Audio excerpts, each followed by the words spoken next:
पाती हैं। अगर यह कारपोरेट के हाथ में चला गया तो आपका जो अनौपचारिक क्षेत्र में है, जिसमें 2-4 आदमी काम अपना कर रहा होता है, एमएसएमई का क्षेत्र है जिसमें छोटी पूंजी से काम चलाया जाता है, ये सभी बैठ जाएंगे। और अगर एमएसएमई की ही बात करें अगर हम, तो ऐसी स्थिति में पूरा 30% पूरी अर्थव्यवस्था का एमएसएमई चला रहा है और 80 से 82% लोग एमएसएमई पे काम कर रहे हैं। अगर यह बैंकें कारपोरेट के हाथ में गई तो वैसे ही सरकार जिस नीतियों के तहत लगातार चल रही, चाहे पहले जीएसटी दूसरी बार जीएसटी लेके आई है, पहले जो है डिमोनेटाइजेशन लेके आया, और अभी की जो चीज़ें हैं इससे पूरा ही कारपोरेट के हाथ में सब चीज़ जा रही है। एमएसएमई पूरा बैठ गया है। 80-82% पूरी जनसंख्या एमएसएमई पे काम कर रही है, वह तबाह हो गई है। तो दूसरी चीज़, अनौपचारिक क्षेत्र में अगर कहें तो पूरा जितना लेबर सेक्शन काम कर रहा है 96% इस समय अनौपचारिक क्षेत्र में।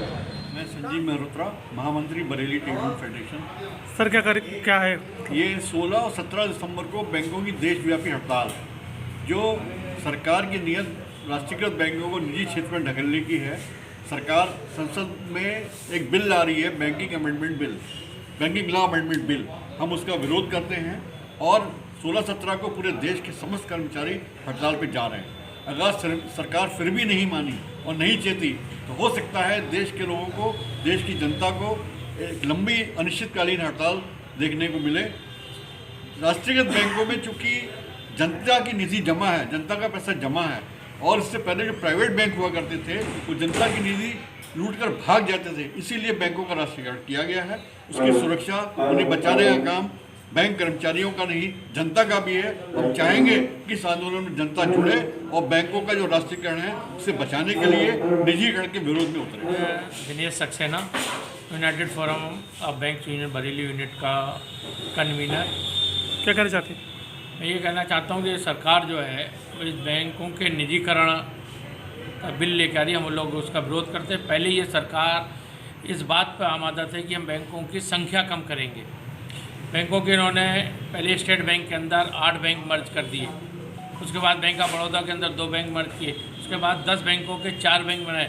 तब तक यूनियन इस बात पर ये चलो उनका स्वरूप सरकारीकरण तक है, कोई बात नहीं, लेकिन अब बैंक उससे भी 2 हाथ आगे बढ़ करके प्राइवेट करने लगे।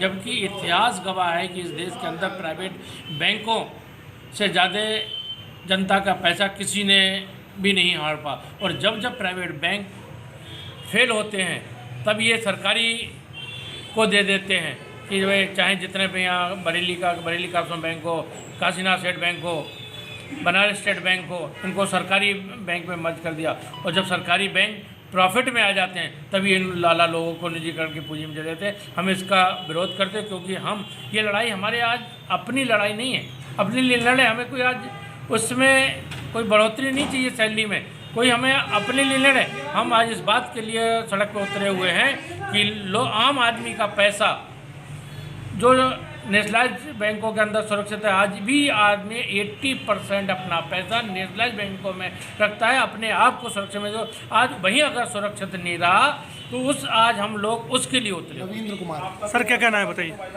यही कहना है कि हमारी जो 2 दिन की स्ट्राइक हो रही है केंद्र सरकार के विरोध में हो रही है। जो बैंकों का प्राइवेटाइजेशन का बिल ये लोग संसद में लेकर आए हैं, उसको हम लोगों को विरोध करना है, और उससे हमारे बैंकर्स को, जनता को और इस देश को बहुत ही ज़्यादा आर्थिक हानि है। वो हम नहीं चाहते हैं कि वो हो, क्योंकि किसी सरकार ने इस बैंक को नेशनलाइज करा था ये सोचकर कि देश के लिए एक अच्छा काम करेंगे, देश की आर्थिक स्थिति को बढ़ावा देंगे। लेकिन ये सरकार ऐसी है कि उन्हीं बैंकों को अब प्राइवेटाइजेशन कर रही है। तो ये बड़े दुख की बात है कि जो सरकारी कार्य हम लोग करते हैं वो सब अब दूसरे तरीके से होने लगेगा जब ये बैंक प्राइवेट हो जाएंगे। तो उससे हमारी